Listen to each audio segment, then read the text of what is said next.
Umani ng atensyon mula sa netizens ang balitang personal na pinuntahan at dinalo ni Paolo Avellino si Kim Chiu matapos mabunyag na may iniindang karamdaman ng kapamilya aktres.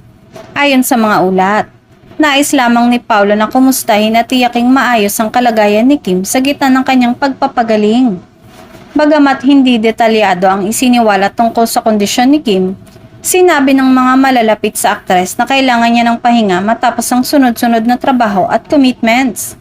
Dahil dito, pinili muna ni Kim na magpahinga at mag-focus sa kanyang kalusugan. Bagay na agad namang ikinaalala ng mga kaibigan at taga-suporta niya.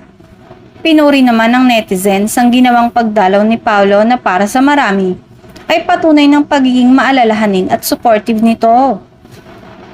Marami ang nagsabing bihira na sa industriya ang ganitong klaseng malasakit lalo na't pareho ding abala sa kanilang proyekto ang dalawang artista.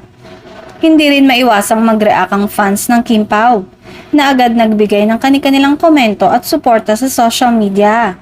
Para sa kanila, ang simpleng pagdalaw ay malaking bagay na nagpapakita ng respeto at malasakit, mapakaibigan man o higit pa ang relasyon ng dalawa. Sa ngayon, patuloy ang panalangin ng fans para sa agarang paggaling ni Kim.